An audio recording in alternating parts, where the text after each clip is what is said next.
Hello, and welcome to Dittmer Knittery. My name is Bev, and you can find my contact information and other information that I might mention during this video in the description box below. If you're a new viewer or a returning viewer, I'm glad to have you here. I hope you like what you see today, and I am continuing the series of videos that I have been making about the May Day bag project. I do use a variety of skills in this project, and today I'll show you a couple of important techniques. Let's watch.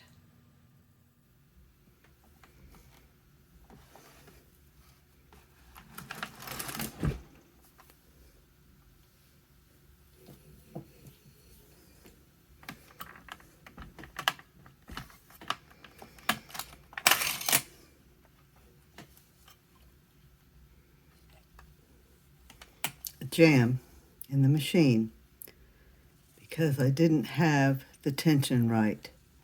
So you get to see that. So I just took the head right off so I could see what's happening with the yarn. I'm going to set the head aside.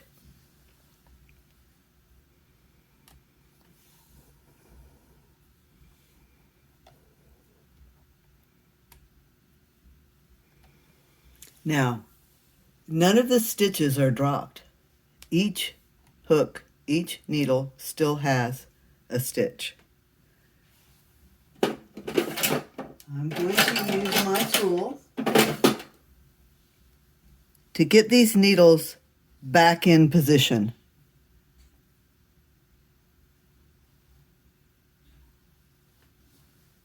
And make sure they're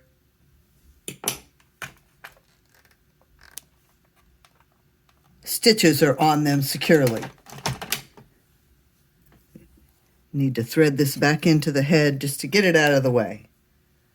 But I believe what went wrong is I had taken a break and loosened all the tension, let everything rest, and when I came back, I didn't give the working yarn coming out of the ball a little tug and make sure everything was proper there. So you get to see a little jam. That wasn't bad because everything's untangled, but what's happened is, I don't know if this will get us close enough if you can see. What's happened is this stitch now rests behind the latch.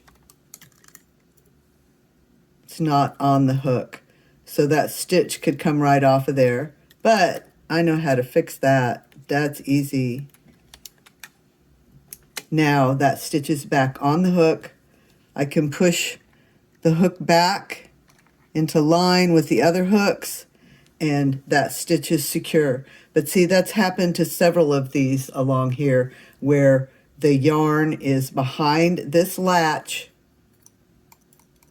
and so it would slip right off the end of the hook if I tried to work it. But all I have to do is get it back on the hook like so.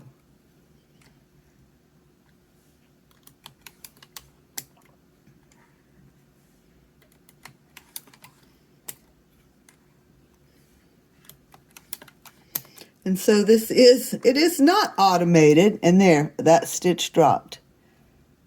I'm going to get it back on my tool.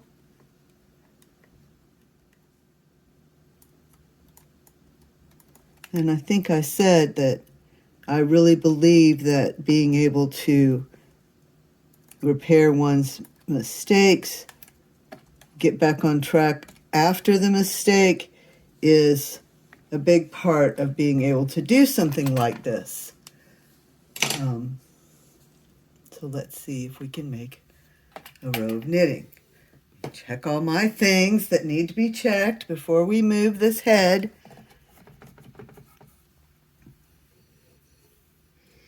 Okay, I think it's going to work this time.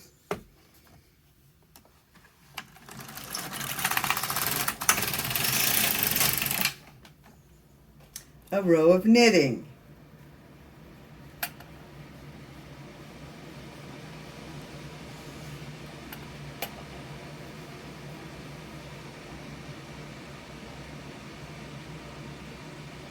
And that's my air conditioner has come on. I'm going to do a couple of more rows while we've got this because we worked long and hard to get here. Let's do a couple more rows. And I'm awfully glad for the cooling. Yes, a jammed knitting machine will make you sweat a little. So this is where we wanted to get. All this work, all this time, here we are. Now I've actually started making the bag. I've knitted 7 rows. I think I said I wanted to knit 26 rows like this, but I believe it's actually 28.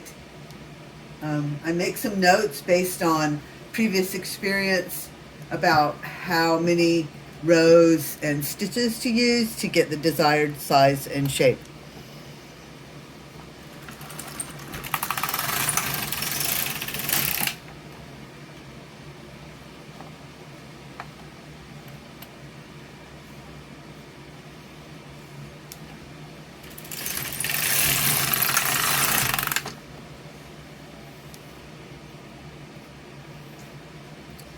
That's going nicely. So I'm just going to continue to knit for a while. Get some more rows done, and I'll come back to you when I get ready to change colors. And that would be at around that row 28. Let's get another close-up look. You can start to see some fabric. That's the reverse stockinette stitch side.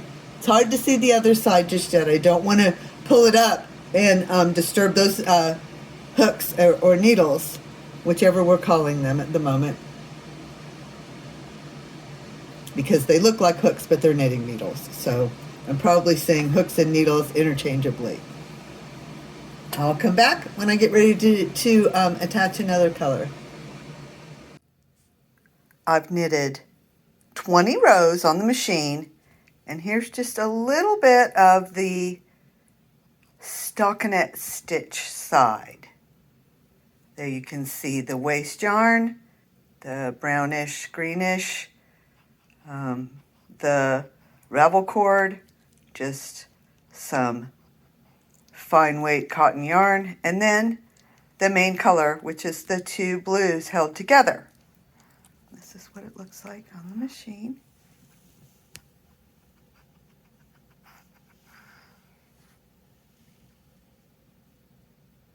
Looking very good. And then I will add another color. I've knitted about 20 rows. I want to knit 28 rows with these 2 colors blended together, held together, before I attach the next color. But I decided that I would like to have a few rows of this color only. So this is another ball of this color. I have the first ball still over there by the machine. This is the darker color that I was using on the machine, and I am just going to get a length of this darker color and break it and show you how I join it with the light blue, so that as I continue to knit, the dark blue yarn starts and the light blue yarn begins without there being any ends to weave in.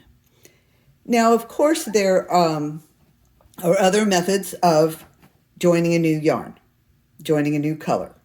I like to do it this way because you don't have the ends to weave in, and you can just continue knitting.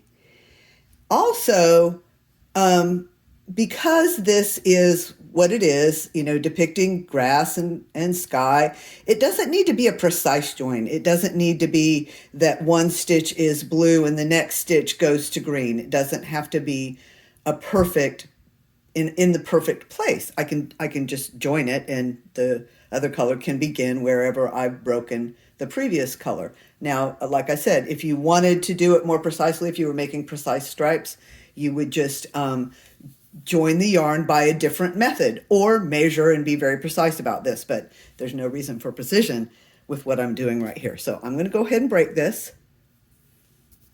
I'm going to allow a little and break it. Because it's this fingering weight wool yarn, it breaks very easily.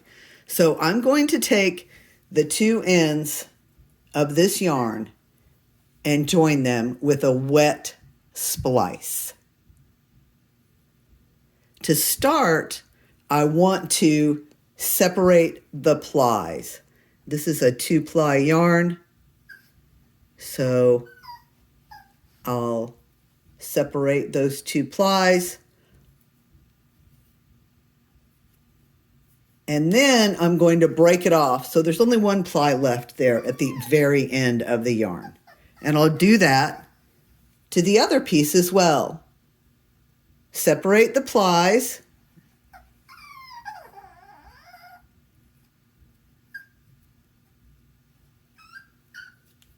And break off one of the ends. So I have 1 ply of the light blue and 1 ply of the dark blue, and then I can do the wet splice. Here's the 2 ends of my yarn where I have separated the plies and made each color 1 ply at the very end, and then I'm holding them together like this. Overlap an inch or 2. See, there's where the light blue ends. It's kind of got, and you break it. The reason you break it instead of cutting it is you want that tapered edge. You don't want it to be cut off and perfect. And there's where the dark blue yarn ends, right near where we broke the light blue. So I'm going to get that wet and felt it. Lay it in your hands and agitate it. The water is tap water. It doesn't have to be hot or cold or anything special, just wet. And now also, actually the way this works the very best is if you spit on it, but I'm not going to do that in front of you. So I might have gotten it a little wetter than I needed to, but that won't hurt anything. It will dry very quickly. And just continue to agitate it between the palms of your hands. This thin yarn does this very, very well, very quickly. And there is a join already. It will break, you know, if I pulled on it as hard as I did to intentionally break the yarn, but that's a join. Those yarns are not going to separate. And as I knit through the machine, the dark blue yarn will end and the light blue yarn will begin. And like I said, I'm using 2 strands. So then once I do that, then it will be 2 strands of the light blue for a few rows. And then I will begin joining the green yarns in whatever blend I choose to, holding 2 strands together. Now, having made the sample and then come this far on the bag, I feel like I've demonstrated most of the machine knitting techniques I use to make a bag. Cast on, waste yarn, ravel cord, starting the working yarn, increasing, decreasing, changing colors with a wet splice, remaining calm during a jam, and removing the work from the machine onto the knitting needles. Not a tutorial, I'm not an expert.